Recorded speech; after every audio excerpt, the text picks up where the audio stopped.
Good afternoon. Welcome. Welcome to the closing session of the 30th anniversary of Centro de Biotecnologia e Química Fina. Now I call our prorector, Professor Isabel Braga da Cruz, who will welcome you all.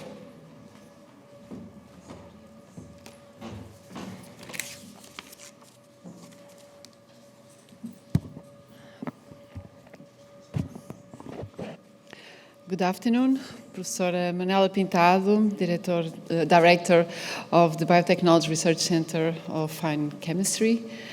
Good afternoon, Professora Paula Castro. I thought that, well, I guess I saw her. I don't know where she is. Professor João Rocha, Coordinator of the Executive Committee of the Council of Associate Laboratories.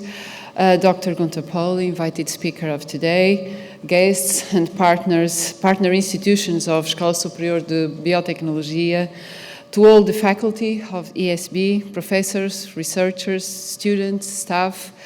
I would like to address a warm welcome to Católica Porto and to the closing ceremony of the 30th anniversary of the Center of the Biotechnology and Fine Chemistry, CBQF, as we call here. Not only to the ones present in the room, but as well to the ones that followed this session and this ceremony online. About 1 year ago, on the 24th November 2020, we were opening the celebrations of CBQF. Back then, it was the International Day of Science, where a symbolic moment took place. That was the tribute of Comendador Arménio Miranda through an assignment of the naming of the auditorium in the new building of Escola Superior de Biotecnologia, Auditório Arménio Miranda. We were very proud of that moment. Meanwhile, and during 12 months, several initiatives have been developed to mark this achievement of 30 years of existence and rising quality to the highest standards. So I'd like to thank all those who over 30 years believed in the potential of the ESB Research Center and who have contributed to put it upward path recognized among peers nationally and internationally. The classification of excellence, the highest level attributed by the Science and Technology Foundation, FCT, attests this quality and attends a recognition to a community committed to innovation and excellence. Indeed, the entire community of Católica is proud of CBQF. As part of its interconnection with the community, the close relationship with the business world is part of the way of being Universidade Católica Portuguesa in Porto and its academic schools. In fact, Escola Superior de Biotecnologia has known from the very beginning how to privilege these partnerships, and the result is here. And today, I must say that I'm delighted to be here at another special moment of the closing ceremony of the 30th anniversary, where CBQF brings together our community to listen a keynote speaker, Gunter Pauli, the author of the Blue Economy book and the father of the circular economy. It's really a pleasure to have you here. A special thanks to the speakers, to the Gunter Pauli, who kindly accepted the invitation to be here, and also to the attendees, whose presence of today will give this session the recognition it deserves. I finish with a statement of Comendador Arménio Miranda that fits very well to this occasion. Let us place on the podium of the heroes of humanity those who overcome most ignorance and bring knowledge to light. And I say it in Portuguese. Coloquemos no pódio dos heróis da humanidade quem mais ignorância vence e traz à luz o conhecimento. I think this statement fits well here, and that's why I bring it here, and I finish with it. Many thanks to all. I wish a good session, and I hope we'll manage to be much more, a double, triple, 30 years more of existence. Thanks a lot.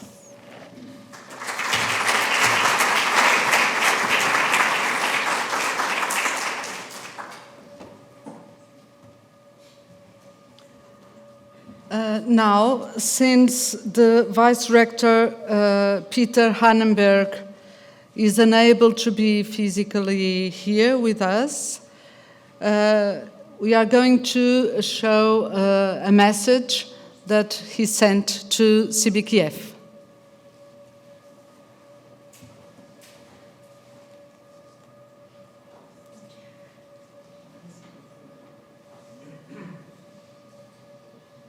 Ladies and gentlemen,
And now, our dearest director, Professora Manuela Pintado.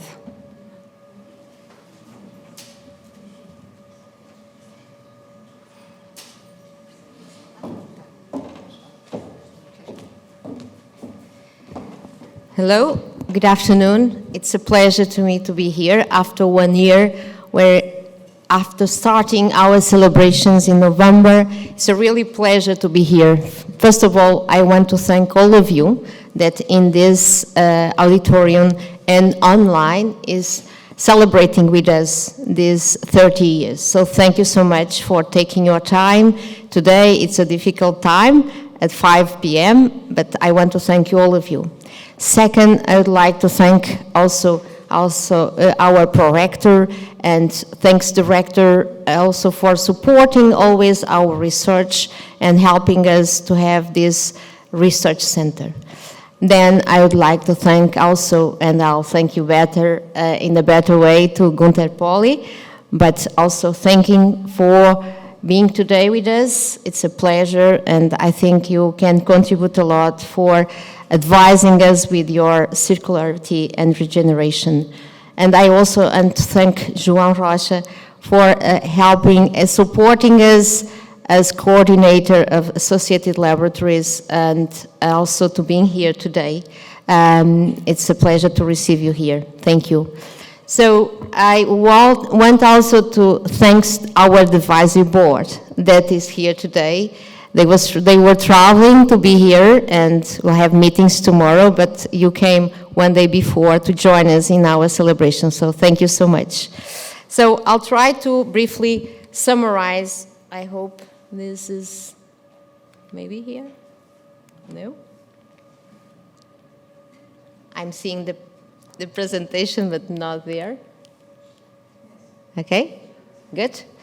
Thank you. So I'll be talking about just a summary for those that are with us for the first time. So we start in 1984. The faculty or the School of Biotechnology started in 1984 as a pioneer school, as a first biotech school in Portugal, as first course of food engineering. So, and after that, based on the research they start doing at that moment, we create our research center in 90s. So that's why we start our celebration last year. In 2004, we were recognized as Associated Laboratory in Food and Environment. And in 2019, after different evaluations, we could also be recognized by FCT as excellent. And in 2020, we were recognized as excellent as Associated Laboratory for a period of 10 years. So we are proud of our researchers that allow us to reach here. So this is a work of a big team that throughout years, and thanking also all the previous directors that also contribute for this recognition. So thank you all, because this is a work not of 2, 3, 4, 5. It's a work of all the team. Otherwise, we would not be here. So when we talk about CBQF, we talk about who we are. So we consider at several levels, we are internationally recognized in the area of biotechnology, food, environment, and health. We are active players in policy making and defining research and innovation priorities. We have been creating value with impact, especially in circular economy in different fields. We also have a very strong connection and with partnership with industry and other partners and stakeholders. And we tried as much as possible to have impact in society awareness and engagement with science. So today I need to thank the team, the board of directors that has been supporting the previous ones and the current ones. I want to thank, because to support and to guide this research center is only possible because we are a team. So I want to thank you to the previous one, all the previous team, but now thank you especially to António, Marta, Freni, João, for all the support you have been providing me to guide all this big team. Also, I want to thank the advisory board that at least during the last 3 years have been guiding us. So thank you also for all your support. Your advices were very, very important for us. And just to explain you briefly about how we are organized currently. So we have been changing throughout the years, and at the moment we have 4 main lines: environment and resources, food and nutrition, bio-based and biomedical products, and fermentation solutions. And we are organized around these groups in 13 thematic laboratories, and we are very, very proud because I think now we were organizing in order that the different teams feel comfortable, feel productive. So that's, I think, at the moment, a good structure for the research center. And when we have been organizing, we were, for a long time, working aligned with public policies. So we were doing an analysis, a critical analysis about what are the main areas of our research center, and then we try to align them with the different thematics that are related with sustainability, societal being, and global economy. And you can see clearly that all the lines are working with circularity and circularity and resource efficiency, sustainable bioeconomy, protect biodiversity, natural resources, value and protection, and also food safety, security, and quality. So we believe that we are all aligned along these priorities. So, and this means that we are also aligned to the needs of the planet. We are also aligned, we hope, with the funding priorities. And for us, we are very proud to be inside an university. So for us, the academia and research is really a very important interaction. Without academia, it would be very difficult to have new young people in the labs. It would be difficult to have sometimes creative ideas we have in our research center. So we are really proud to receive different students in our labs. So we have different programs just, oh my God, this is a very tricky.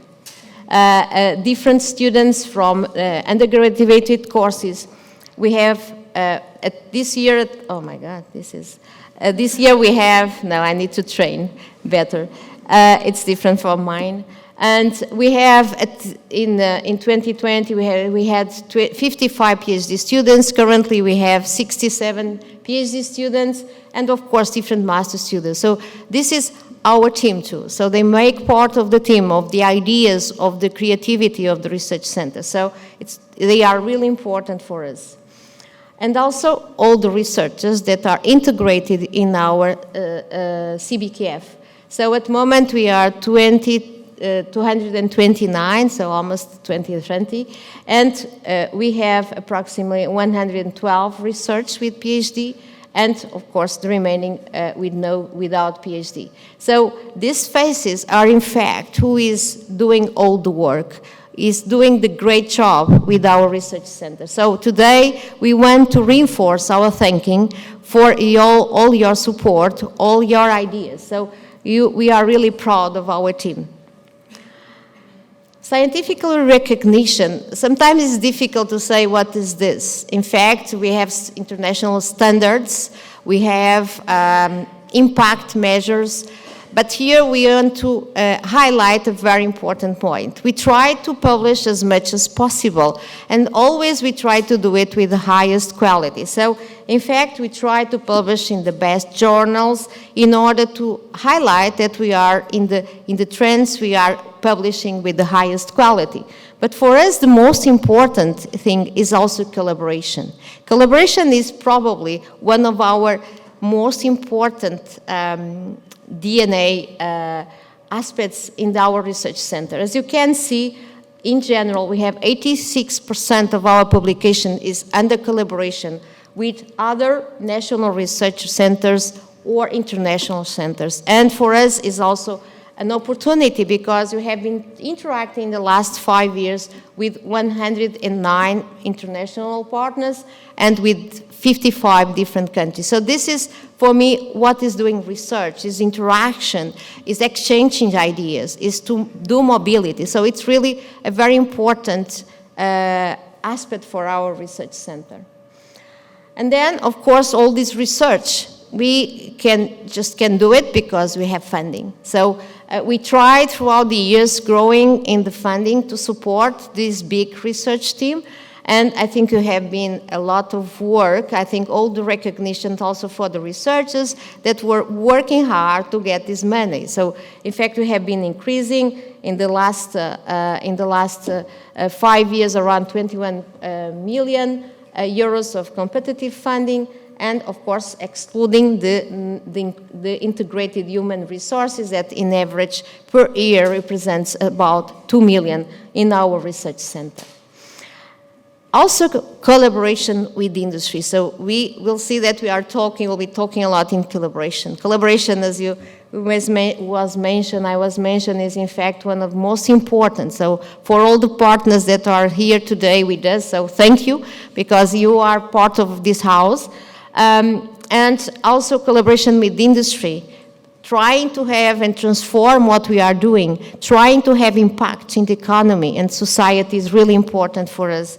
So in the last 5 years, we have been collaborating with more than 150 companies, as you can see, with different national and international companies, but especially we are trying to make value in the market with different prototypes, products in the market, because these represent, and I think most of researchers are really proud about this because they can see what they are doing is in the market, is providing value in our economy.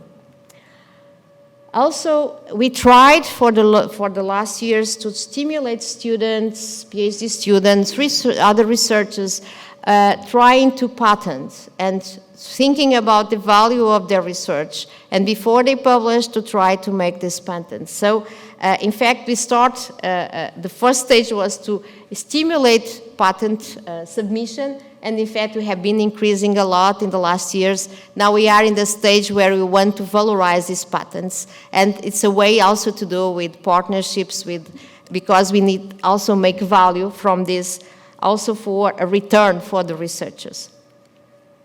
And once again, the collaboration. So we have been collaborating and we are part of different clusters that support us also interacting with this industry. So we are partners of different clusters, clusters of food, circular economy, and we are part of all these associations that has been supporting us to be what we are connected to the industry. Also, looking for the new area of collaborative laboratories, we have been also interacting with all and with different technology interface centers. So we have a group, we interact with them, doing research, transferring to the industry, and also thanking for also interacting currently, more recently, with the Vines and Wines, Secolab and Collab for Food. They have been very helpful interacting with industry and bring knowledge also to the economy. We also try to interact with the decision makers. So we have interacted with FCT in different panels, with national certification agencies, with ASI, and also with international important decision makers that in fact also we try to influence and support to make especially this food area and the environment with a better quality and better for the society too. And also because it's really important to be in the international networks where we can exchange, we can promote our science, we can apply and facilitate funding. So we have a list of several entities, several networks, Food Force, EFOS, and other important, that they have been very important for us. So also thanking them for being so interactive with us and supportive too.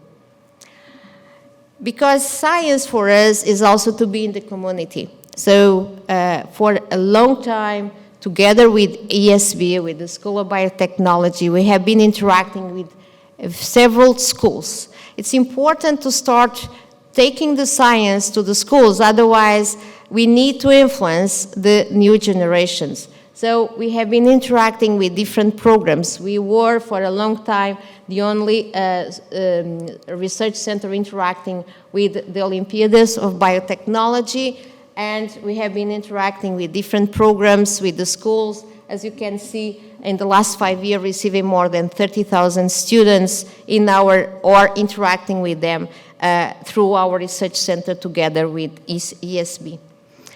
And we have several areas where we are important. All research done by our researchers are really important, but I would like just to highlight some important areas. In this case, I would like to highlight the recognition through different companies about the research done in restoration soil health and functions in agriculture and forestry through different projects with companies, European projects. So it's a very important key area for us. Also like to recognize the role you have also with safety entities. We have been helping them to make the products safer. So we are really proud for our research center be the reference in surveillance of Listeria monocytogenes for pensions and foods. So it's also very important because our research is also contributing for the safety of our national products. And of course, also very important, the work we have been done in packaging area. We have been recognized as reference laboratory for food contact materials and packaging, so also important to highlight because we also have contributing to make a safer and better packaging materials. And finally, I would like to highlight several areas, but also I think it's important to highlight the circular bio-based economy, where we have been working a lot in byproducts valorization, biomass, biotransformation, wastewater valorization, plastic recycling. So, and this is interacting with different also stakeholders, partners, in order to influence and take our knowledge to them. And just to finish we want, of course, the future of our research center. We want to maintain and to our funding procurement. It's always very important to bring more projects, of course, adapted to the research we do and the best quality. We want to retain. I think at the moment is very critical. We are starting a research career, so it's very important to have especially different ways and funding capacity to retain and to attract top-level researchers. Reinforce also CBQF's publication curricula. We are trying every year. Of course, this is something that is part of also responsibility as a research center. And we want to continue to fuel collaboration with industry is also very important. We believe that each researcher each day is improving and increasing the collaborations. Reinforce international research projects and programs is probably where we need to improve more. I know it's difficult to get funding from Europe, but we'll be trying and to maintain this increasing process, and also, of course, to create a foster and competitive research environment. This is very important to attract people, to make people happy, and especially motivated to do the research. So just a brief summary of all these 11 months we were celebrating the 30 years. So we started on the 24th of November, Isabel already mentioned, so thank you for that. And we start with an interesting program. We invited different partners that were sharing with us contribution about what is CBQF.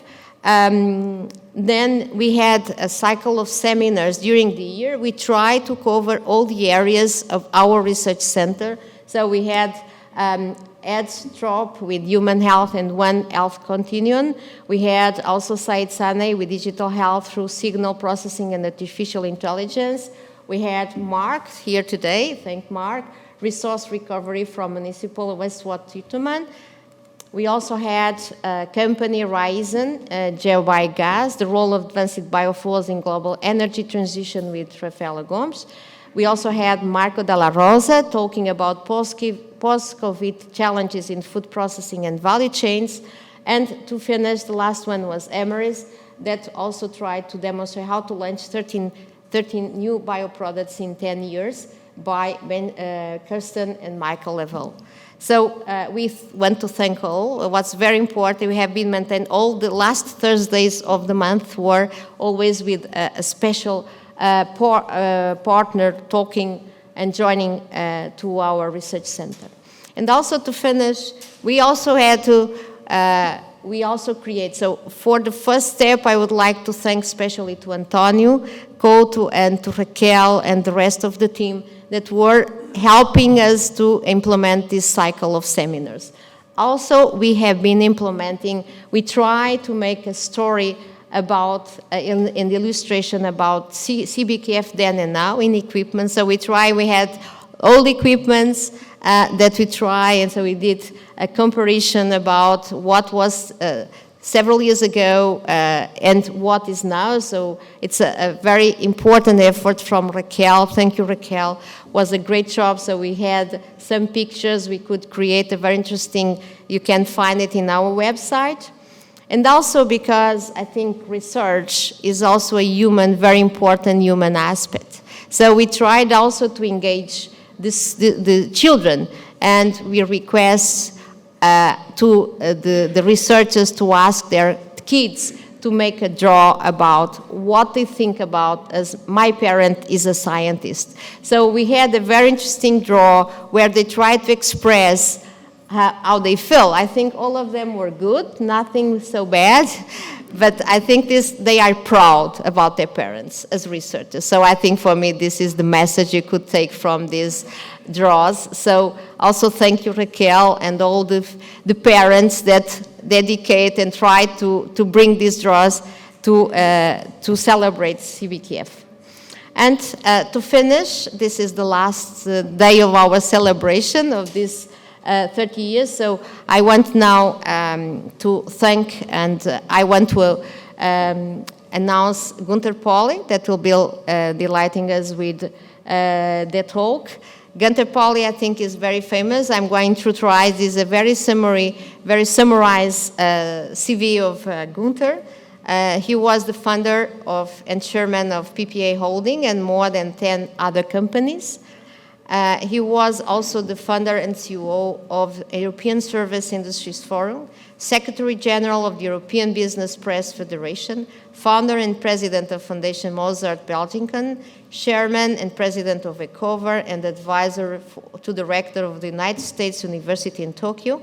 His entrepreneurial activities span business, culture, science, politics, and environment. And I would add disruption, regeneration, nature, and life. And so he also founded the Zero Emission Research and Initiatives, ZERI, and subsequently established the Global ZERI Network as foundation. So I could stay here for a long time, but I think is enough to show how important and relevant is Gunter Pauli, and we are really proud to have you today. Thank you so much. So I invite you to join us.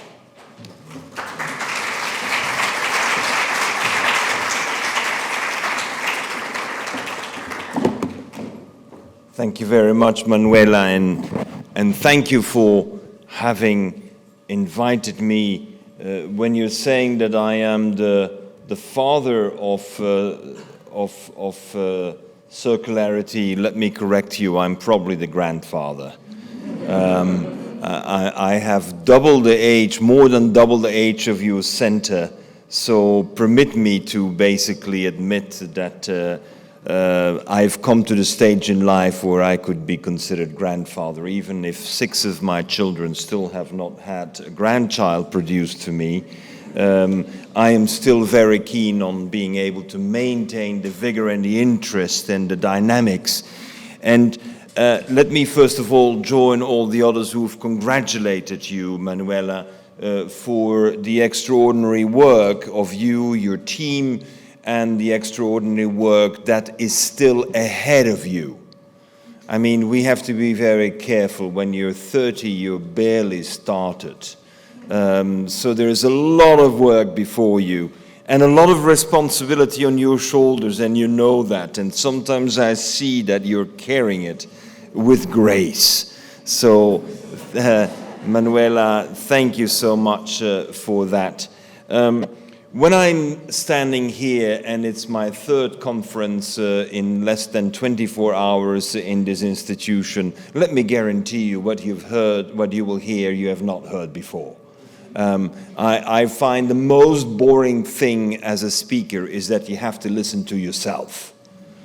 And having to listen to yourself, hearing the same talk over and over again is absolutely boring, so I don't do that. Let me provide a context before I go on with my text, because any text without a context is a pretext.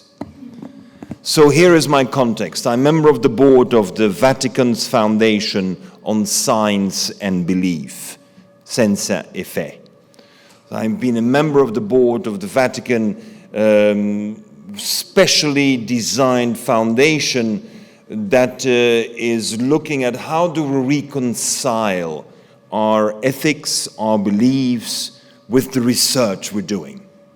I mean, can we approve of certain research? Can we approve of certain developments because it really is not exactly what we think is what should be done? And let's summarize it. It's ethics. And I have insisted on that, it's ethics to the core. I'll give you an example. We have had a major discussion at the Vatican about the fact that several of the vaccines that have been made available rapidly to fight against the COVID pandemic are made with stem cells from aborted babies. Ladies and gentlemen, this is a major issue. I refuse to have a vaccine that is made with cells from an aborted baby. Sorry. That's reality. Now, there are other vaccines that don't have it. So I have asked formally that we should be informed about which vaccine has cells from an aborted baby and which ones don't. Because I'm not against something that is in line with my ethics. But what I think is important, sometimes we're withheld this type of information. And I would just like to ask you, did you know that several of the vaccines on the market which are actually applied in Portugal have cells derived from aborted babies? Now, this is what I call an infraction on my rights of my ethics, because I have the right to know and I have the right to choose. And I'm not imposing my vision on anyone else, but I want to be able to make the right choices.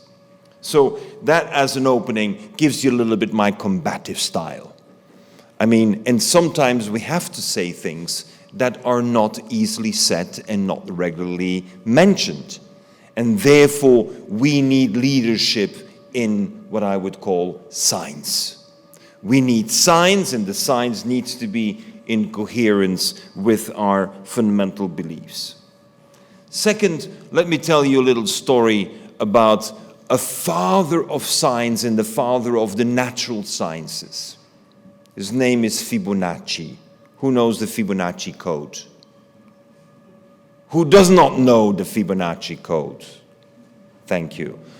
Well, one exception is always accepted. And go on the internet quickly, use your phone, no worry. I will not feel bad that you are chatting on your phone, because I know you're looking for Fibonacci. This golden rule that we see in nature, which has gotten the name of Fibonacci, needs to be demystified. I'm very happy that you have in your university also history and you have restoration, but one of the things we have to restore is, where did the knowledge of Fibonacci come from? Now, some of you may know that Fibonacci was the son of the consul in Bougie. Bougie is a city in Algeria which was in the 12th century one of the central universities. Universities that existed before Bologna existed, mind you. So Bougie was the place where he could enter at the age of 12 studying mathematics because his father was the consul. And he had a friend who was also the son of the consul of another Italian city, and that guy, about 45 years later, became Pope. It's nice to have friends when you're young who grow through. Now, Fibonacci was studying mathematics, and he had to learn the mathematics, of course, in Arabic. There was no other way. There was no material. There was not enough translation yet in Latin. And all of a sudden, when his friend became Pope, there were two revolutions. One was Fibonacci was recognized for having found the code, the golden rule. And second, that is the Pope who decided that the numbers from then on would be Arabic numbers. They replaced the Roman numbers with the Arabic numbers, and that was decided in the town of Bougie. Bougie is, by the way, in French, the name of a candle. It's the same. They invented the candle. And the city was named after it. Now here I go fast forward 900 years. And here we're in the committee preparing for Dubai World Expo. We're preparing for the Dubai World Expo, and we're thinking about what could we bring to the World Expo in these kilometers and kilometers of archives of the Vatican, and what would be the most important. And here I fell off my chair, as we say it, in English. I fell off my chair when the librarian of the Vatican, who happens to be Portuguese, when the librarian of the Vatican told us that there is this extraordinary book, which seems to be the only book that has survived the fire of the library of Baghdad, and which somehow had arrived in Bougie, actually demonstrated that Fibonacci did plagiarism. He copied it out of the book. This is a copy. And I immediately jumped on it and I said one of the most important things that the Vatican could show is humility and say, gentlemen, here is an extraordinary book. It's perhaps the only one that was recovered from the fire of Baghdad, and recover this extraordinary book. But I'm sorry to now have to confess that Fibonacci copied your masterful Baghdad mathematicians, and they discovered the golden rule. Ladies and gentlemen, it was front page news on the 1st of October in the Arab world. Not with us. We couldn't care less. But the original is now on display in Dubai. And if you have the chance to go to Dubai at the World Expo, go and look at the document. Now, to me, it's very important. Plagiarism is a cancer in science. It is not possible that we don't recognize the source. Of course, sometimes it's different. Was it a truthful inspiration by a previous publication, or is it a plagiarism? That depends on the size of your footnotes. But what I think is very important, that we have to continuously strive towards this transparency, because if we want to have ethics at the core, these issues need to be on the table and need to be mentioned. I'm very glad to say that I have personally taken on the commitment that we will make a facsimile copy of this 1135-38 book, and we will make a facsimile, and I will bring it to Bougie, where today there is no university anymore, just a high school. But we'll bring it back, because we know that that book was somehow mysteriously, quote unquote, transported from Bougie to the Vatican and kept there. Ladies and gentlemen, truthfulness, honesty, transparency, and demanding for forgiveness are very important characteristics of our life. And if we don't have that capacity to do, I don't believe we can reconciliate science and belief. We need to bring that together, and then we need to translate that into initiatives that allow us to change the world. Let me relate to you a conversation that I had yesterday after our dinner appointment, and the deputy mayor of Porto insisted on walking with me to the hotel, which was wonderful to, after being seated for so long, to finally stretch the legs. And we were walking along, and I was looking at the street, and I was saying, oh, it looks like in Porto you don't use glyphosates. You don't use herbicides to kill the little weeds on the street. And he said, no, that was my initiative. I started that. I said, well, I have to congratulate you. He said, yes, but I have a trouble because now I have to employ people who remove it by hand because we have no substitutes. And I said, guess what? I'm the manufacturer of the substitute. At 12 o'clock midnight, going for a walk, we figure out that we have the substitute, that the substitute for the glyphosate is the pelargonic acid, for those who want to know what it is. And our pelargonic acid is made as a derivative from the thistle, the cardo, that we're using for the oil. And so the oil of the cardo gives us the building block for making bioplastics, but our subproduct is pelargonic acid, which is a substitute for the glyphosates. So last night we agreed that there must be an agreement between Católica, the city, and our company in order to collaborate on doing the test. But the European Union will not permit you to use it because there is a little lobby from a small company in Germany that happens to own Monsanto. And that little company doesn't like to have competition. And since they're gearing up for 2022 approval for another 5 years of free use of glyphosates, the last thing they want to hear is that there is a substitute for the glyphosate. So until now, we have to go through 5 and 6 years of approvals in order to get our substitute for glyphosates approved. Glyphosates, one approval, 27 countries, everyone can use it. We have a natural substitute, and we need in every country, for every application, a separate approval. This is Europe, ladies and gentlemen. So I'm happy to have Porto as a partner with, of course, the Católica, because this is biotechnology at its best.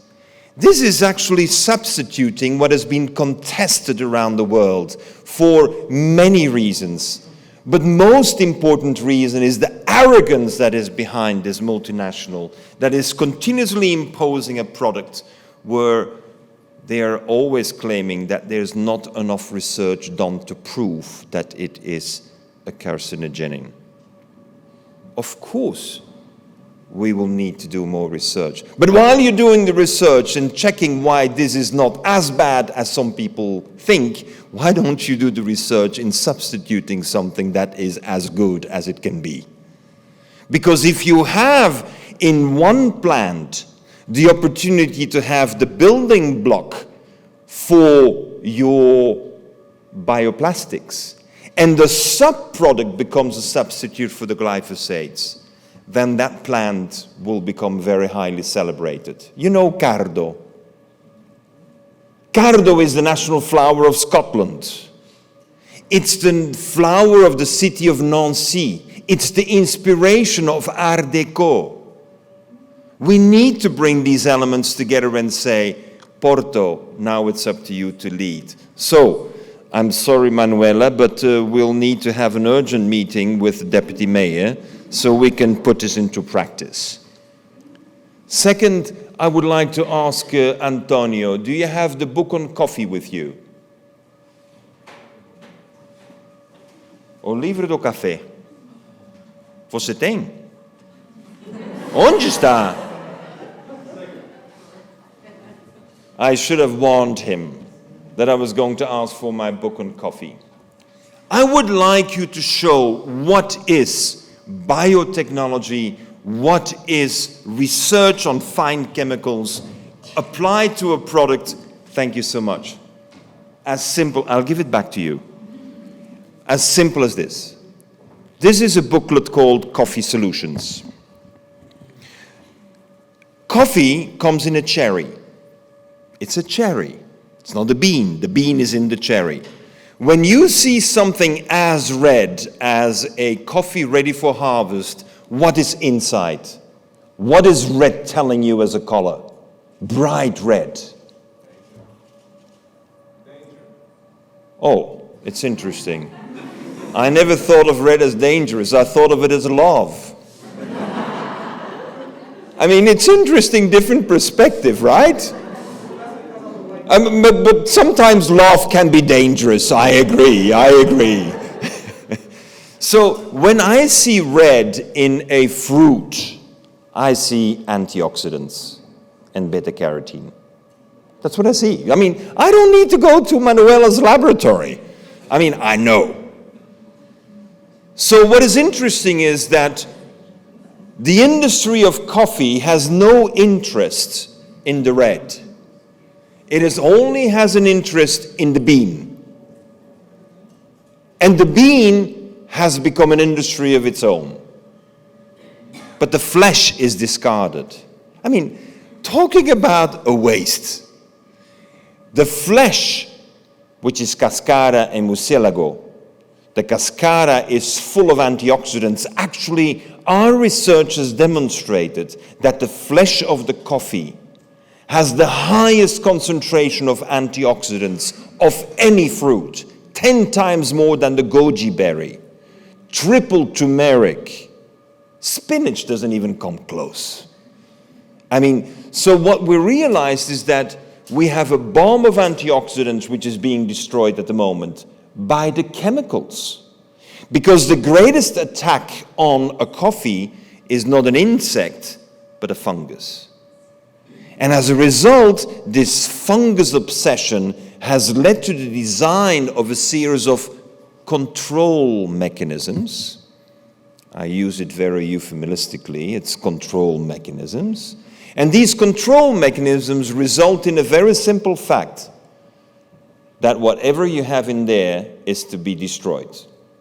So what is the industry doing? We do a fermentation. You know, coffee is being separated, bean from flesh, through a double fermentation. Isn't that part of your exercises, fermentation? You have a lab, right, on fermentation. You haven't looked at coffee fermentation yet. But what we are seeing is that if you're farming organic coffee and you don't have those chemicals through the fermentation, which will run much faster because the fermentation is done with a natural cherry and not a chemically sprayed cherry, therefore, you're able to have multiple revenues.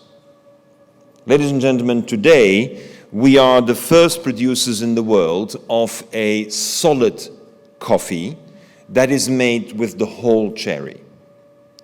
We developed a food product that is a bomb in antioxidants and caffeine, of course, because why do we have a cup of coffee? So we have the caffeine, but the caffeine, actually, did you know why the plant developed caffeine? The caffeine is the pesticide. It's a naturally made pesticide. So coffee and tea are one of the very few smart plants that had the wisdom and the power and the energy to create this extremely complex molecule of merely 2,000 atoms that kills insects. Wow. Caffeine kills bugs. One of the reasons why originally caffeine was so popular is not because it gave you the kick in the morning, but because it was a great controller of all types of parasites in the body. Caffeine is a parasite control in the first place, and that is how it was designed by nature. Now, what many people do not know is that caffeine and the coffee does not just come from Yemen and from Rwanda. But also in Madagascar, there are 41 endemic species of coffee. But they, as Madagascar has evolved biologically much further, the coffee in Madagascar doesn't have caffeine anymore. Because nature is efficient. If the bugs think there is caffeine inside and stay away, you reduce the amount of caffeine, they still stay away. You reduce further, they still stay away. So you scare them off in their DNA for the rest of their existence. As a result, coffee in Madagascar has 0 caffeine and 0 insects, because the insects absorbed it in their DNA. Fantastic. When I'm before these facts, I get excited about the creation of life on Earth. And this is exciting because this is so full of wisdom. But now we're going back to the farmers. And what do I realize? Do you know George Clooney? Have you heard of him before? You know, George is an extraordinary guy. His wife is fantastic. But George earns more money endorsing a coffee than all the farmers who produce the coffee combined. Do you think that is just? I have a problem with that. I have not a problem with George Clooney, but I have a problem with an economic model that permits someone to endorse a coffee and earns more than all the farmers combined. It's crazy. What kind of an economic system have we put in place? And therefore, in order to reestablish an equilibrium in our societies, we need to not condemn George Clooney. We need to come up with better. And so today, we have started works on the farms whereby we buy from the farmer the whole coffee cherry, 5 times the price of the coffee. 5 times, not because we're generous, but because we have 5 times more biomass.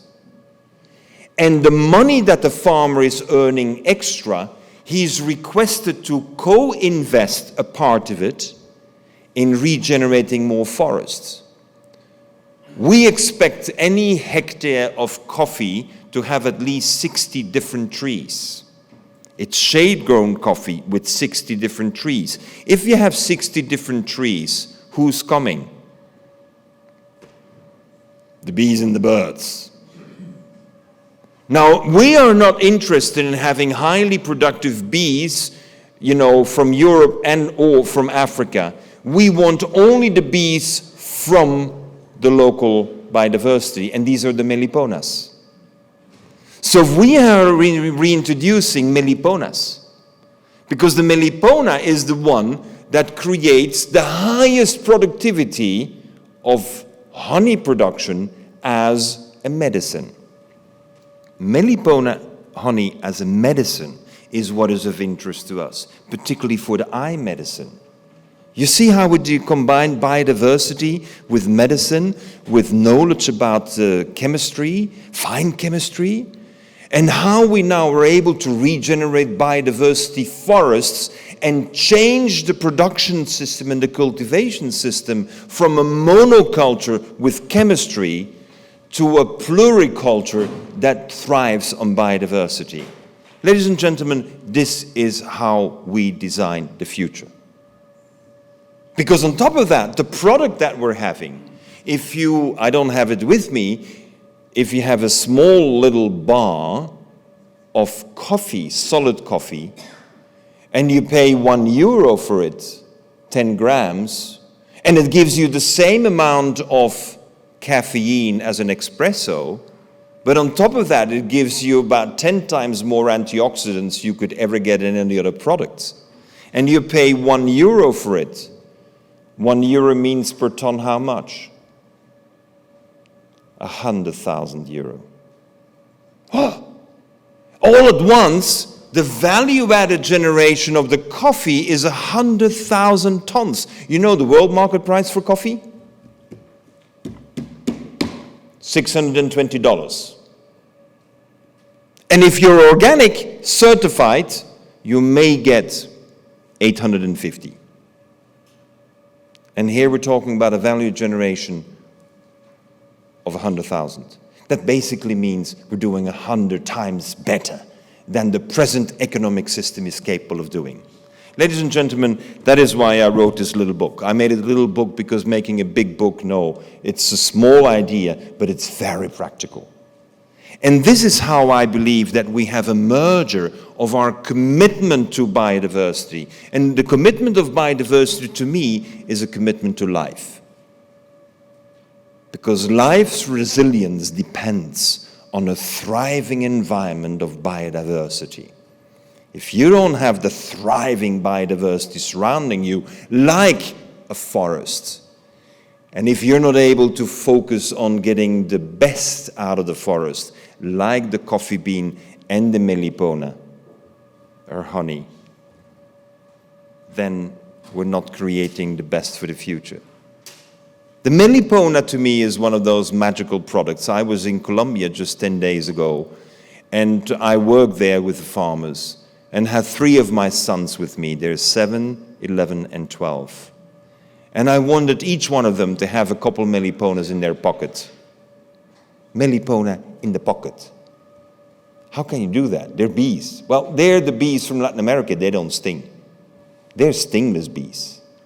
If you're really naughty with them, they may bite you. But as you can imagine, a little bite is different from a little sting. So as a result, we're creating a new kind of relationship of children with bees because bees are associated with stinging. And now we're associating them with biodiversity and the health of the eyes. Ladies and gentlemen, this is the kind of education we have to bring to everyone. This is the kind of research that we have to engage in because it is changing paradigms. It is not being against something, it is being in favor of something much better. And I think we have spent in our Western world, inspired by this thesis and antithesis, we have been too much for or against, black and white, and that divides us. We need to have initiatives where we can bring people together. And the bringing together around these initiatives is very critical.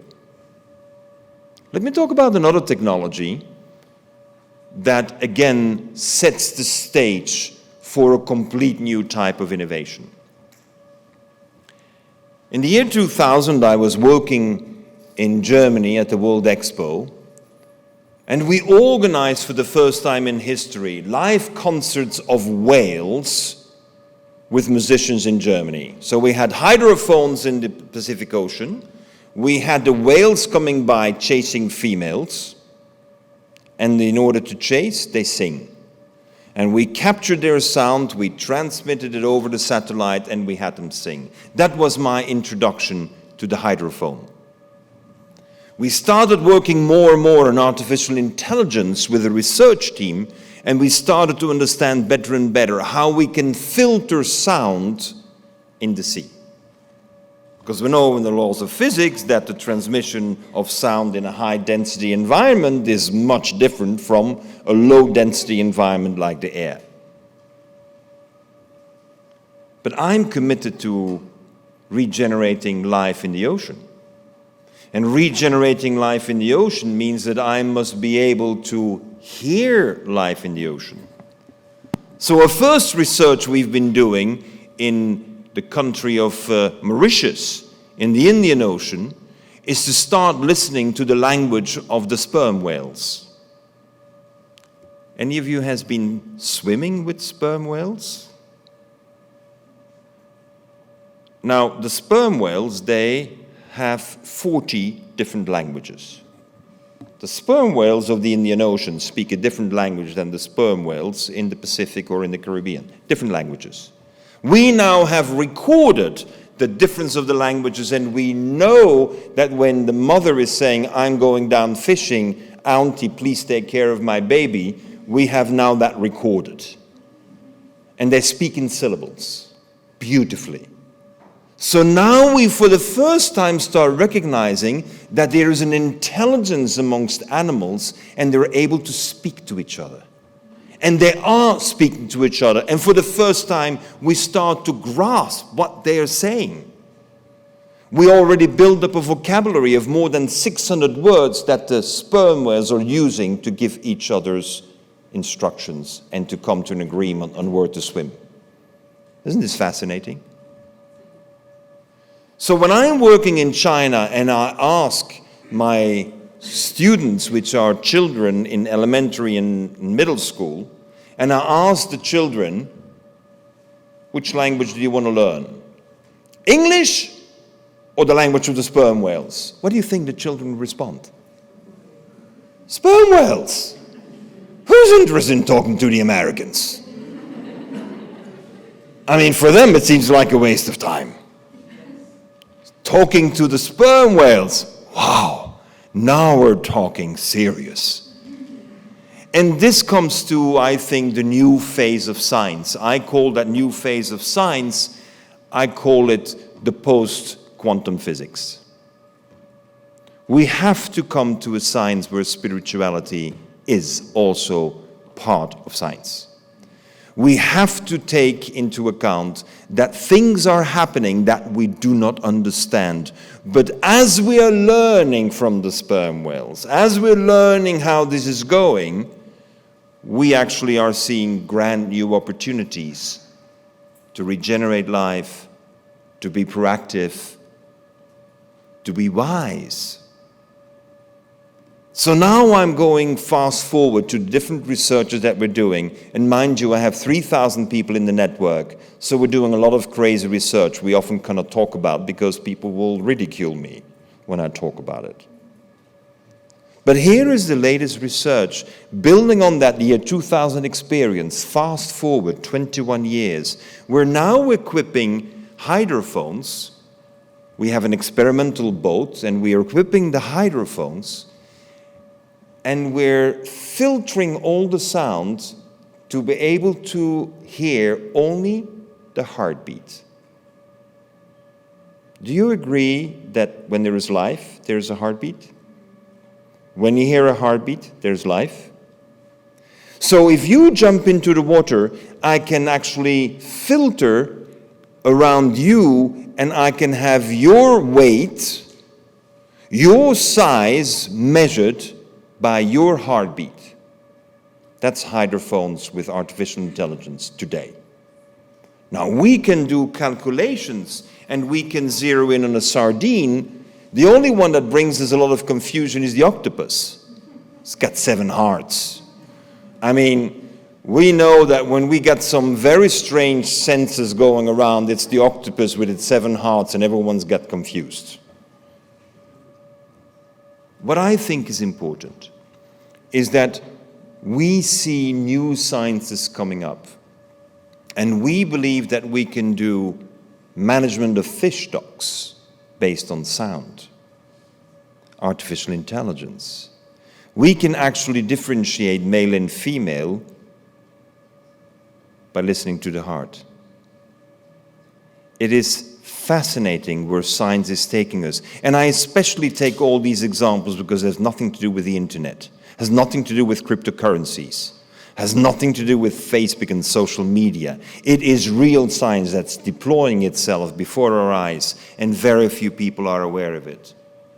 But we're now designing the new systems in order to have a fishing culture that is not based on nets where you pull in fishes, where 70% of the fishes die from asphyxiation because of the pressure and so you only get dead fish on the boat. We don't think this is promoting life. We want to be able to select fishes and then we will catch the fishes not with a net nor a line. We will exert bubbles, air bubbles, just like the dolphins and the whales do. Have you ever imagined fishing with air bubbles? But that's what we're doing. I mean, the dolphins have been doing it for 1 million years, so it's obvious they know well how to do it. We are basically fishing for 6,000 years, so we are recent arrivals. We still have a lot to learn from our peers. The only problem is that we have such an arrogance about our capacity that we only learn about nature and we're not ready to learn from nature. Ladies and gentlemen, we are going through fantastic times. On one hand, we see all these people getting into the crypto world and the digital world. I think it's about time we go back to the forest and the sea. We need to get our feet back on the ground. We need to touch, see, feel, hear. We need to take off our shoes and feel the grass on the bottom of our feet. We need to take off those masks and breathe again. We are in need of actually being in touch with the cold and the warm, because we have put ourselves in air-conditioned atmospheres, an air conditioner which is so badly fine-tuned that it's buzzing in the back all the time. I mean, how can you stand it for more than 2 hours? What I think is important is reconnection to nature, reconnecting to the origins. And that is why fine chemistry, that is why biotechnology is for me understanding how nature works. If you want to learn how to fumble around with genes, go ahead and do it. It's not creating life. It's not promoting life. I think what we're needing to do is discover the genius that is around us. And that genius is the genius of the creation. That genius needs to be respected. Just doesn't need to be used at our will because we figure out it is interesting. Let me conclude, because as Manuela knows, the risk is when you give me the floor that I never give it back. I'm in Colombia and I am 28 years old. And I see a savanna. And somehow, in the flash of my mind, I close my eyes and I open it up and I actually see a biodiverse rainforest.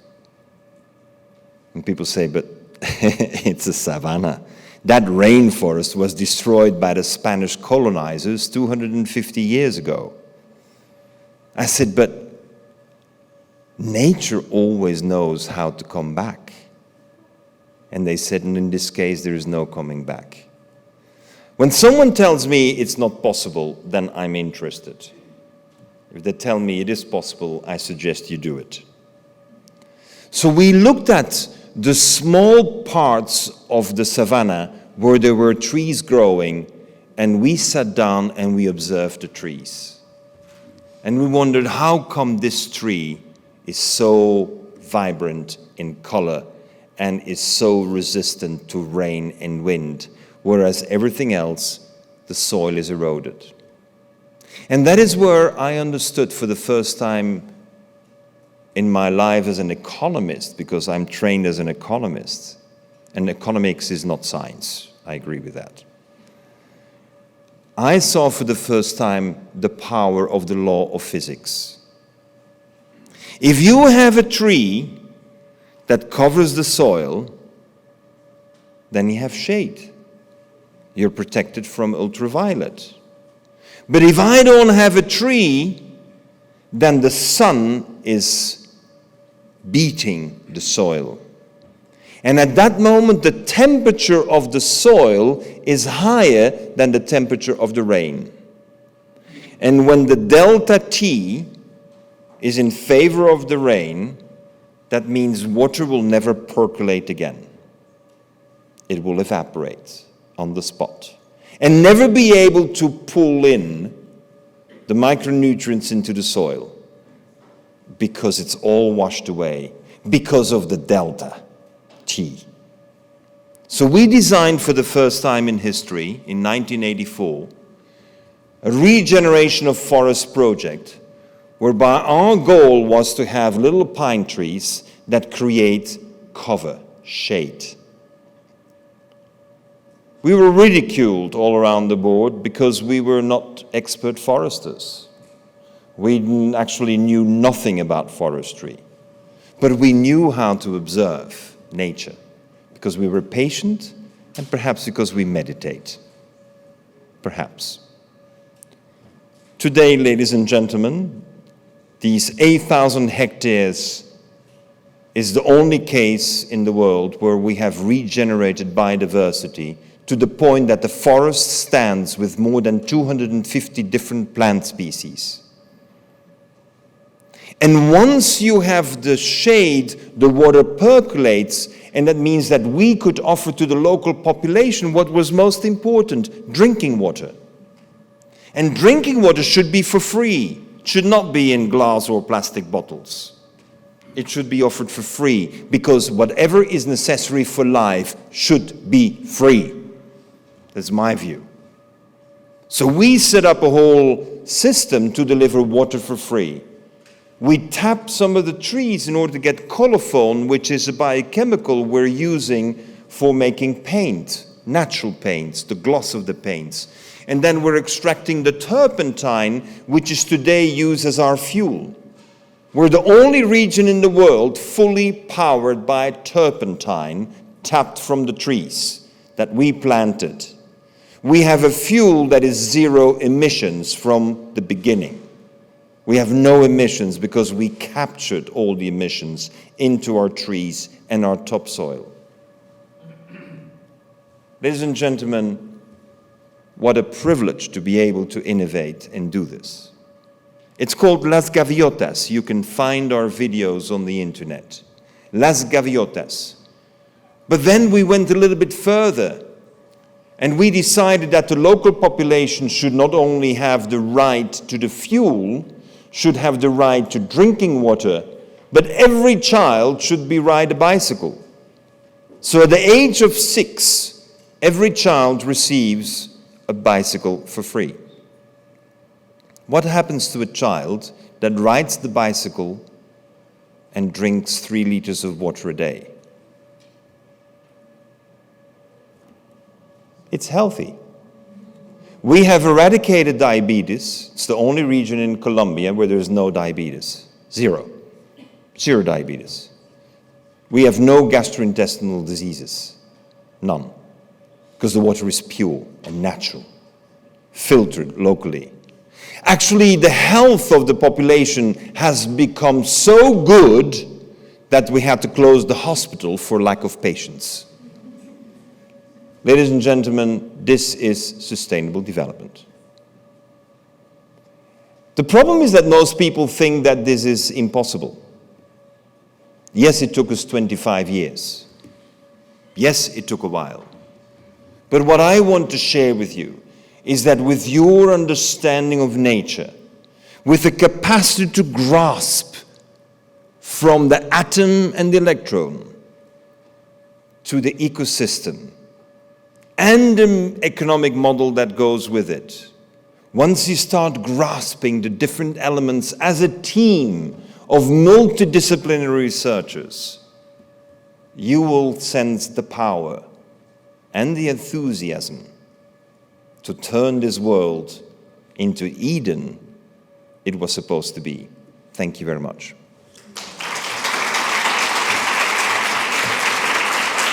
Thank you.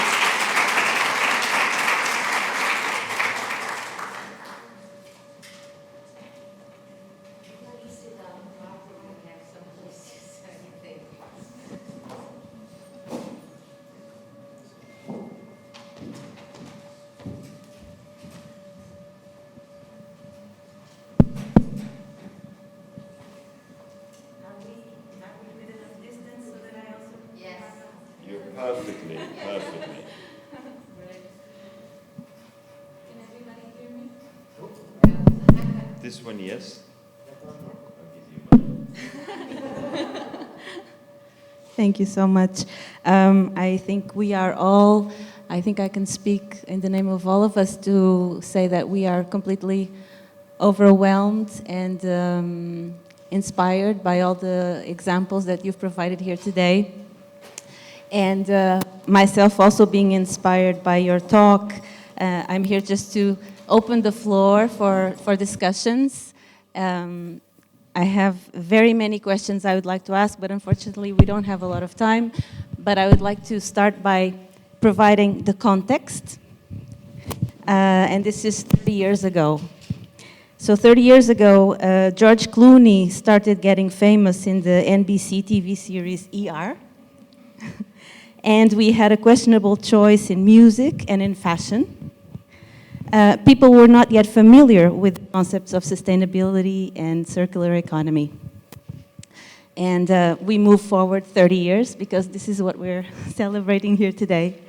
And well, 30 years onwards, we are nowadays almost eating ourselves to extinction, as I was reading in the Guardian recently. Because we are living in a world where we believe we are eating a lot more diversity than we were before. Everybody's familiar with avocado and sushi, and we may be in London or Lisbon or any other city in the world, and we believe we are much more diverse and much more sustainable. So my question is, do you remember where you were 30 years ago, and were we better off then? When we were unfamiliar with these concepts that we now are so familiar in everywhere, or not, now we are better and are in the good track. In 1991, I was busy building a factory in Belgium out of wood. I was committed to demonstrate to all the industrialists in the world that you don't need prefabricated steel, cement or zinc sheet kind of structures to have a factory. I built a wooden factory, and a wooden factory that had the biggest grass roof ever on an industrial building. And I had no wastewater system, and I was self-sufficient in power. I had 100 employees, self-sufficient in power, and I refused to have a parking lot. I only had 8 spots in the parking lot for 100 employees because I thought everyone should come on a bicycle to work. And no one wanted to come on a bicycle to work. So what I did is I gave him 25 cents a kilometer to ride the bicycle to work. And you know what? Belgians, for 25 cents a kilometer, all on the bicycle. So I was actually 30 years ago in a very creative state. Now I'm more in execution state. And I think you have to celebrate the period you have now at university is your most creative moments in life. When you're late 20s, early 30s, you have a freedom, a high degree of freedom to be very creative and out of the box. Because once you go past this 35, it gets serious. You can't be as free anymore. So when I look back at 30 years, I look at the great freedom I had. And let me give you a little detail. I decided I was in charge of all the underwear of all my workers. And I had a big meeting with the unions. The unions didn't know why I wanted to invade the privacy of the people by making a choice on the underwear. You see the kind of guy I am. But Patagonia, which you may know as a textile producer, Patagonia had just launched its capilline underwear, which was this special underwear with which you could go to the Himalayas. And I thought if all my staff would be dressed up in underwear, with clothes over it, of course, if they would all have capilline, I could make the temperature in the factory 12 degrees Celsius. And if my factory temperature in the winter was 12 degrees, they were wearing capilline, I would save 40% energy. Ladies and gentlemen, the unions agreed. on one condition. I would not only buy the underwear, I would also buy the overwear, which I did, because the savings on energy were so amazing. You know, I think 30 years ago, we had a degree of freedom to put these crazy concepts on the table. Today, we have become too conformist. We conform with etiquette. And what we need is more people who don't conform with the etiquette. When 2 years ago, I was invited by Total, you know the French company Total? I was invited to talk to the directors of the company. I went up dressed in gilet jaune, in the yellow jackets, because I thought I would like to make a point to them. I would like to make a point that it's not petroleum that rules the world. We have to have no one ruling the world like petroleum is. We as citizens have the right to actually manifestate our objection to these kind of dominance. I believe it's important that we still have that freedom to protest and show there are other ways to go, and I feel we've lost that. Thank you very much for that answer. Am I entitled one more question before I open the floor? So a lot is being said about the need to implement a theory of change in different systems, from agri-food to energy to health. And this theory of change implies good communication between value chain actors and understanding the needs and barriers that drive transitions. What are the tools that, in your perspective, can be the best tools to put together these value chain actors in a meaningful dialogue so that these transitions can be fair and profitable and equitable for all the intervenients of these systems?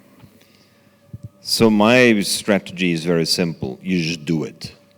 You invite other people to join, but do it. I refuse to go in meetings to have consultations and consultations and to come to common understandings and another round of understandings. I think we need people who pass to action. We have a great lack of action. And what I've learned now that we have more than 200 projects around the world implemented, like this coffee, like this glyphosate, like some of the cases that I've mentioned, once you get going and people understand that you're genuinely in favor of the common good, people join. People join. We have not enough people who take initiative. We don't have enough initiatives where people can join. And to me, the action is going to be the proof that we require in order to go through the transition. That is why I'm articulate against COP26. You know, when you're an executive or when you're an academic and you have 3 meetings in a row and you discuss what you can do together and what should be done together to reach an objective, if after 3 meetings you don't have an agreement, I don't go to the 4th meeting. Now we're in meeting number 26. I was in COP 1, COP 2, COP 3. No COP. And I think we need to stop being too polite, because this is not fair. All the commitments of all the governments together that have been registered for COP26 indicate us that we're overshooting the 2-degree target by 17%. Why, what the hell are you meeting for? What's the purpose? And so this is why I'm not there to now protest and go against. I'm asking, Manuela, more research on the ground, translated faster into concrete action on the ground. That will make the difference and will mobilize a lot of people, because people are hungry for it. Powerful words indeed. So I now would like to give the opportunity to, I think we still have a little bit of time. I'm sure people are eager to ask questions to Gunter. This is a unique opportunity. Do we have any volunteers? If not, I keep going, but I know you.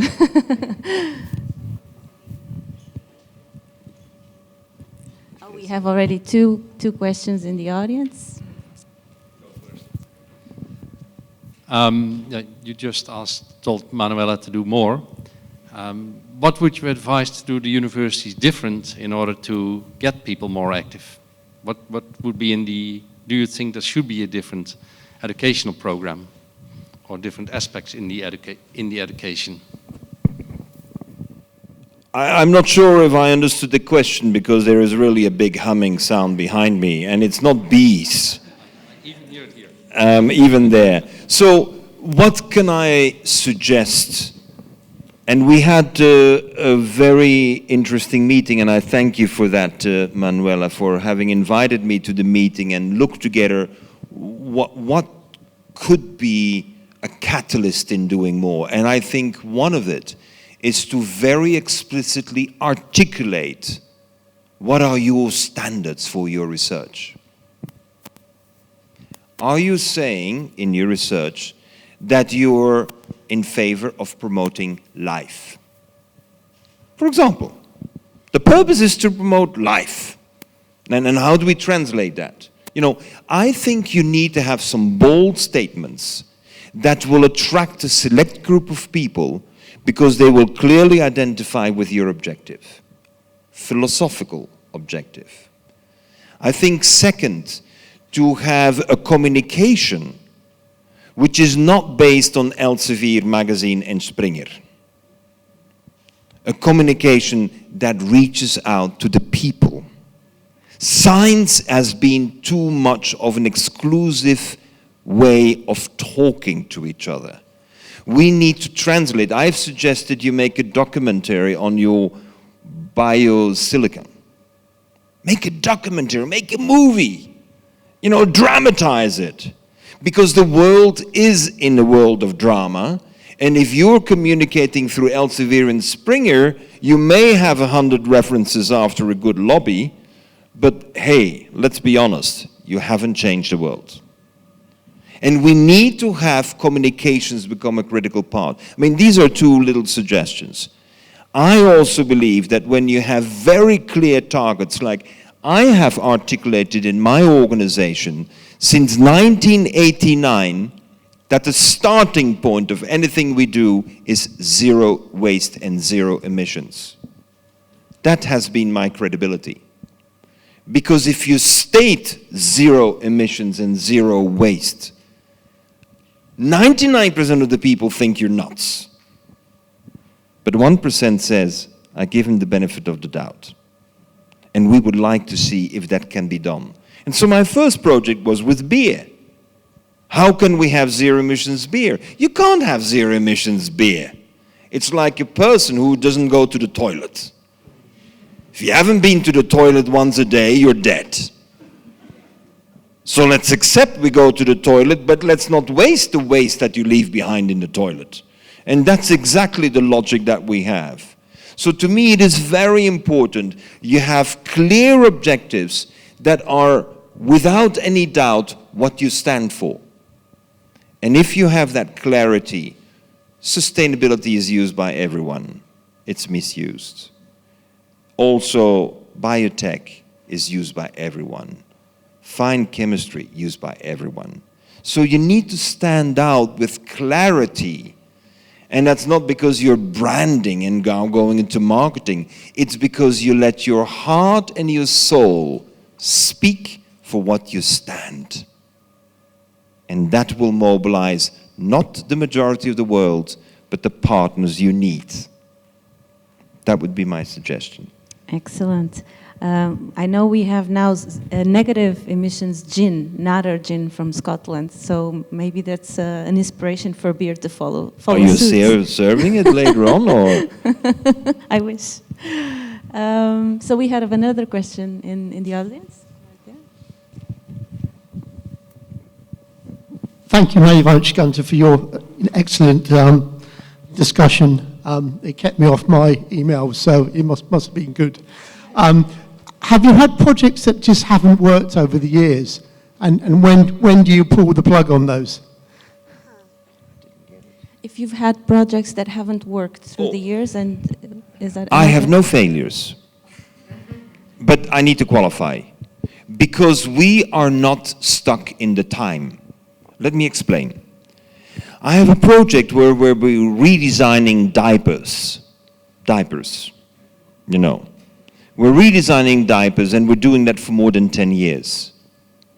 We think the chance to turn diapers into a terra preta, a black earth, in order to have a boost in inner city trees for farming, deserves 20 years of failure, and after 20 years finally have a success.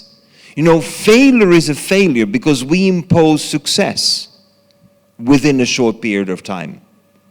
And since we have in the finance world something that's called the burn rate, how much cash are you spending before you're earning money again, we're losing sight of laudable objectives for the common good.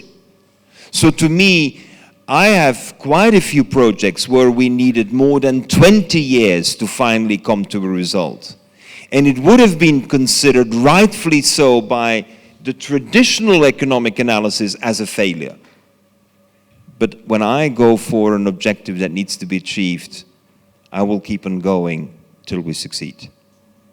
And that means I don't give up. And this is part of what we need. It's called perseverance. You know, can you imagine that you have a religion without perseverance? Try to explain to anyone. You need perseverance. You need to believe in what you're doing. And even when the odds are against you, you keep on going because you believe that you're on the right track. And I am convinced that finding the new business model for diapers, which will be another book of mine in 3 months' time, we will relate to 10 years of research on diapers. And we hope it will be inspiring enough so many more people join us in order to make it happen. See, you need to have clarity on your objectives. It's like what I mentioned yesterday on stone paper. We make paper from mining waste that doesn't consume water, that's recyclable forever, and never we cut a tree. Now, when you have that as an objective, we needed to work 17 years to get the machinery in place, 17 years. From a financial point of view, for any investor, that would have been a failure. But for me, making paper without watering, without cutting a tree, recyclable forever, it's no failure. Let's keep on going. This is where we need more of the Asian spirit of seeing the long term, seeing how we can continue working on objectives that even may go beyond our own lifetime. Thank you. Gunter, thank you for your talk, inspiring again. Yeah, it's working. It's my arm is tired. Coming from a Jesuit background, as you acknowledged, what's your take on the importance of education in all of this? Well, all of this transformation. I'm very clear in it. We need to rethink education and turn it into inspiration, but we also need to reintroduce urgently excellence in performance.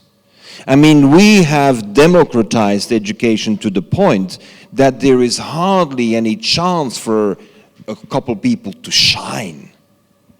And shining is not just by your grades. Shining is also by your social commitment, by your sports capacity, by your musical capacity. You need to be able to shine. And we don't give people the chance anymore to shine. Jesuit education, as I knew it, was not an education for the elite who could afford.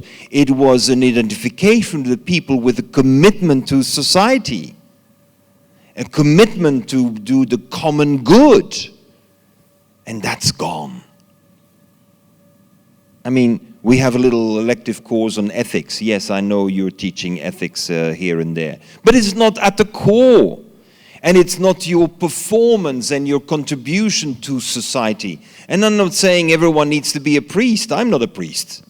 I'm not saying you got to become a nun. I have aunts who were nuns, but that's it. But what I think is very important, we need to bring back that social commitment to the common good and to the community. And it's not being taught. It's not even talked about. The best we can do is refer to the SDGs, which, by the way, the Sustainable Development Goals, 8 years ago, were called the Millennium Development Goals. And we didn't meet them, and we changed the name. Excuse me. I mean, it's like in management. You have KPIs, and then you don't meet the KPIs, so just change the name and still give the bonus. That's not the way to go. That's not ethics.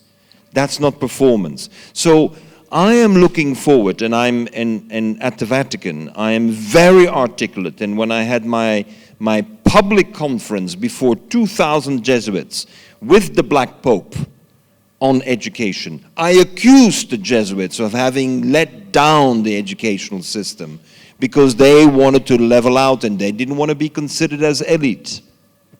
Leadership is not elite.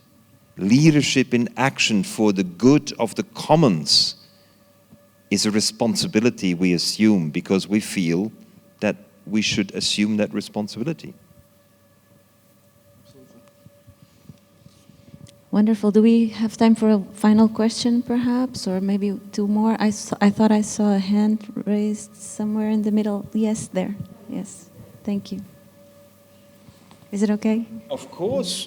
I'm here for you.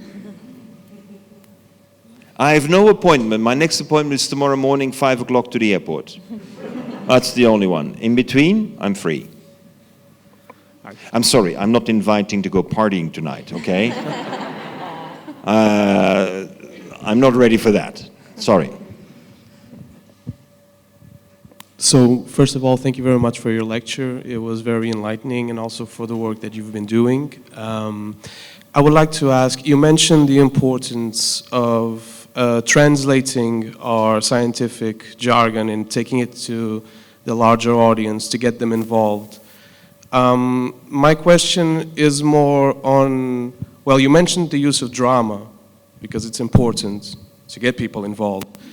Drama has also been used in a negative way in terms of spreading misinformation. Example, like Netflix documentaries such as Seaspiracy, which included a ton of misinformation about fisheries and aquaculture, were major hits. So that's basically my question. How do we combat this drama-based misinformation, if I may? Well, we're living in a world of fake news. So I don't fight fake news because I am going to take on the fights that I can win. And fighting against fake news is the one I will lose. So, pick the fights you win. Don't dream about the fights you will lose. So here is the way we are doing it. Focusing on action on the ground. Don't worry about the communication nor the reports. Be deaf to the criticism. Deaf. I don't hear it. Because when you're on a mission, you have clarity in your mind. And when you have a team that allows you to pursue it, then you have a winning, a minimum winning coalition. To me, the key of the language that we will be needing is the language of the doing and the execution. We have today, we farm mushrooms on coffee waste. I didn't mention that. We also have even farms now in Portugal who are doing it. We farm mushrooms on coffee waste, and we have more than 6,000 farms around the world. And I will not publicize this until I have 1 million. And I don't think we'll have the 1 million before I'm somewhere else in this space.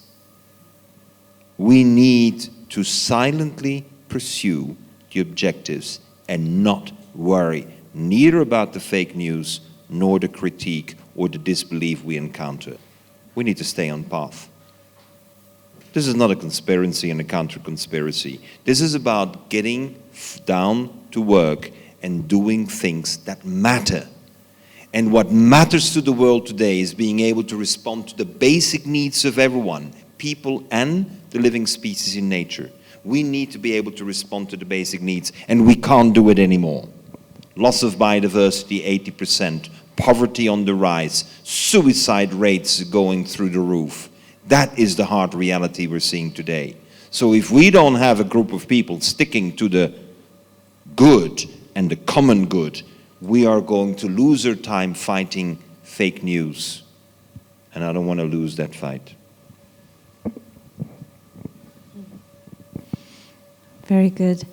I take orientation from Manuela. Do we have time for one more question, or how are we with schedule? One more. Is there one from the audience, perhaps? Any lady? Don't leave it to the gentleman to there speak. You go. I apologize for my English and Você pode fazer a pergunta no português? ok. Sem problema. Eu entendo. Eu vim de uma realidade italiana, cheguei há um mês a Portugal e o que me preocupa imenso que todas as noites meto-me a pensar numa solução que é o ataque da vespa velutina, a vespa velutina contra as abelhas. E eu tenho na cabeça como elas são de dimensões maiores, etc. E acho que ainda não há nenhuma solução. Todos estão a tentar procurar uma solução válida, mas apareceu há uns aninhos, começou em França, e ainda ninguém tem uma solução. Por isso, eu, já que está tão envolvido em tantas atividades ótimas, gostava de saber se há alguma ideia. Obrigada. If you have any ideas to combat the Asian wasp. Yeah. This is very practical.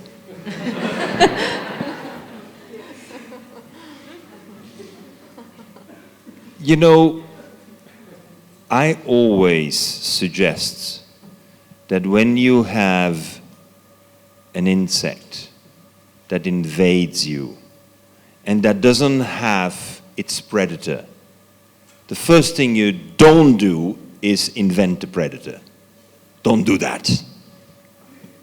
Second, we always look at what I call the system condition. What is the environment in which we can act upon in order to make life more difficult?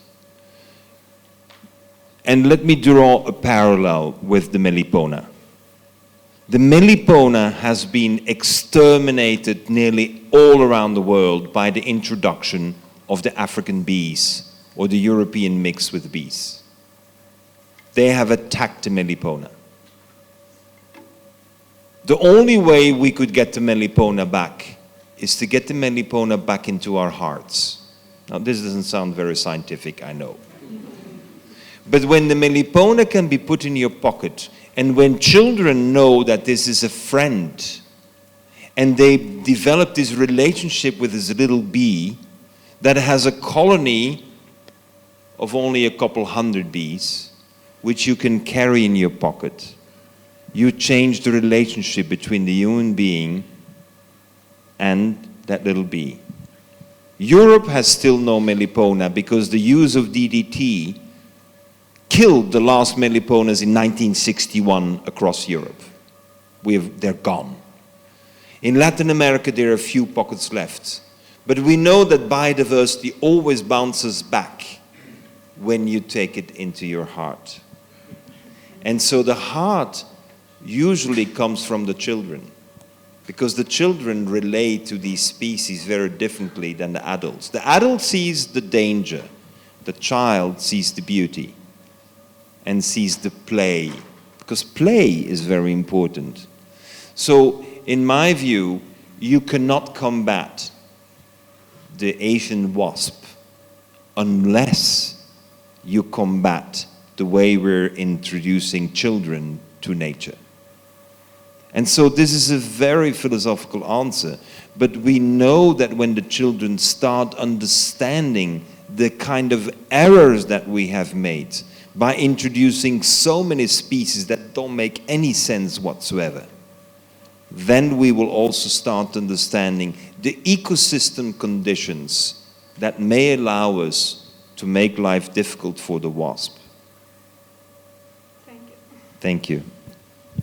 And with the wasp, I believe we call it a wrap. Manuela, would you like to say a few words of introduction? Thank you so much. Muito obrigado, I invite you to give a warm hand of applause.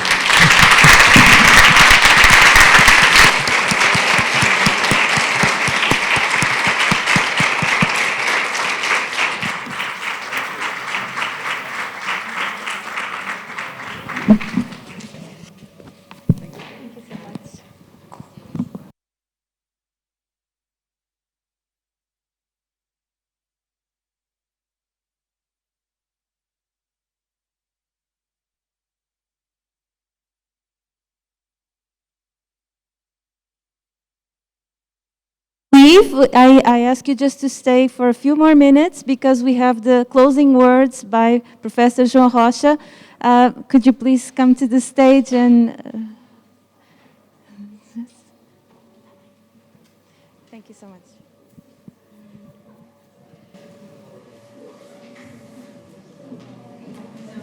Well, good afternoon. There is no doubt that human beings like to hear stories around a good fire, and that's what we just had, good stories around a very good fire. I'm here just to close this session, and of course I don't have time to tell nice stories, and my story is a very practical one. It's an action story, as it was suggested, is important. It's unusual for an institution, a research institution in Portugal, to survive 30 years working in favor of science. It's very unusual, and that is the case of this institute, this associate laboratory.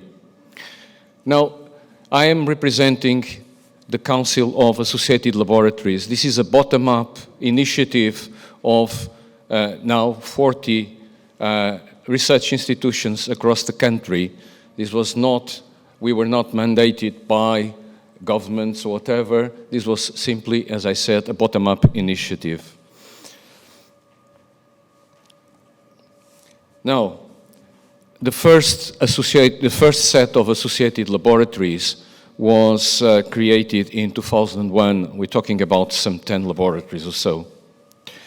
And in 2021, these labs were, this relatively small number of labs was expanded to 40 associated laboratories. So there were 25, 26. It was 3 years ago, and now we have 40, although they still have to sign contracts and so on. That's another story. It's a challenge we're having at this moment. But before I explain a little bit what associated laboratories are, what are their roles in Portuguese scientific community, I would like to give you an idea about the size of the scientific community which is associated with these 40 institutes. We're talking about almost 10,000, certainly over 9,000 integrated researchers. These associated laboratories are different in size and also in objectives, but on average we have 234 researchers per associated lab, although this number ranges from 89 to almost 600. My lab, for example, has about 500 integrated researchers. And these associated laboratories are in themselves networks, if you want, of research units, of smaller research units. And these 40 associated laboratories, in fact, integrate about 100 research units. Most of them integrate 1 to 3 research units, but we have one case where there are 13 research units across the country, in many different parts of the country, which came together to build up this associated laboratory. We have 16 associated laboratories in the Lisbon area, 15 in North region, 7 in the Centre region, 1 in Alentejo, 1 in Algarve. And out of the 40, 30 associated laboratories work in the areas of exact sciences and engineering, natural sciences, and environment.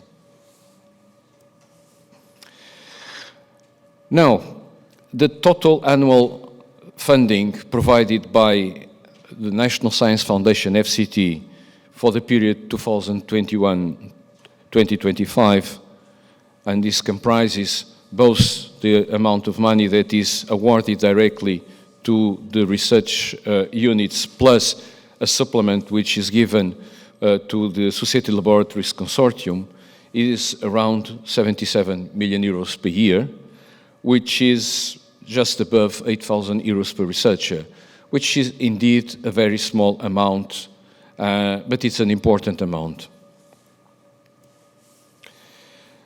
Just for a comparison,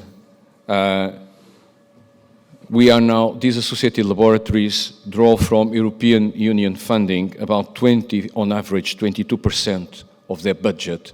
And the budget coming from National Science Foundation, the basal funding, will account for a few percent only. Now, what is the role of the associated laboratories in the Portuguese research landscape? Well, there are, of course, many different items, but these perhaps are the three most important roles of the associated laboratories: to support public policies addressing scientific, social, environmental, and economic challenges.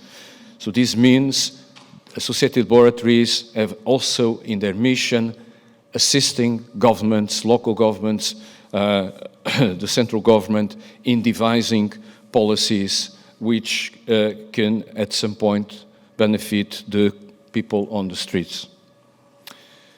Then a second role is promoting the career of researchers, permanent researchers, and attracting young talents to Portugal. One of the problems Portugal has is, of course, losing brain power to other countries.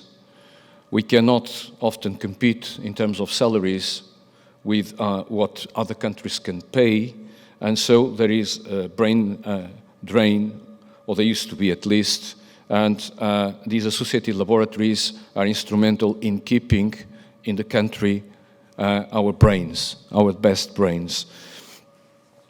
And of course, in providing them with careers. It's not just a matter of money, of course.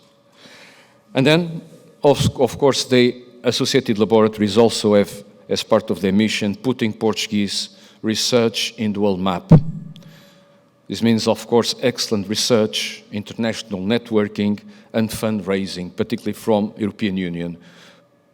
Portugal does not spend a large amount of its GDP on research. It spends what is possible, and we are now drawing considerable amounts of funding from European Union. Allow me just to say that my lab, for example, has 9 European Research Council grants. And that, of course, is assisting the development of careers of particularly young researchers. Now, but the Associated Laboratories Council is, I think, more than just that. It's also an unusual forum for the scientific community and an opportunity. There is no other gathering of 9,000 scientists represented by 40 people around the table to discuss what is necessary for science in Portugal. Just a few words on the following.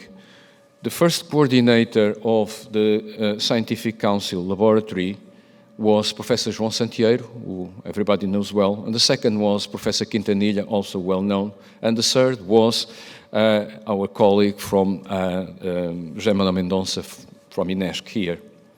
And for a while, for about 5-6 years, there was very little action.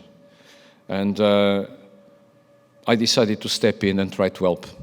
I have no other purpose than to revive the action of this forum, which I believe it's so important, or can be important. It's in our hands to make it important. And so, as I said, CLA is an opportunity for our community, and it may act as a think tank for public policies and for issues of scientific and technological interests. There are so many questions which are attracting the attention of the public, the lithium mining, the plastics, all sorts of problems where science is of paramount importance. And CLA has all the resources, I think, necessary to step in with the right advice rather than just speculation, rather than fake news, as we often hear. Then CLA is also a body, or can be a body, that fosters networking across disciplines. Because even if many labs concentrate on, I would say, more scientific type disciplines, engineering, natural sciences, environment, and so on, there's a lot of people working on sociology, on history, on humanities. And so we have all the expertise which is necessary in these 9,300 people to tackle difficult issues and to provide advice. And of course, it can also act as a pressure group for the benefit of Portuguese science. We all know that governments pass by. I have seen since 2002, when my lab became an associated laboratory, I've seen the rise and fall of governments, the rise and fall of ministers, the rise and fall of people who wanted to kill and again to revive associated laboratories. And there must be some kind of pressure group that may work in pro for science. And that's, I think, the Scientific Council or the Council of Associated Laboratories can also be instrumental for.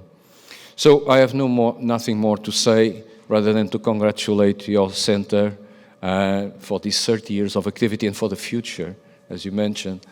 We have a very challenging future starting yesterday.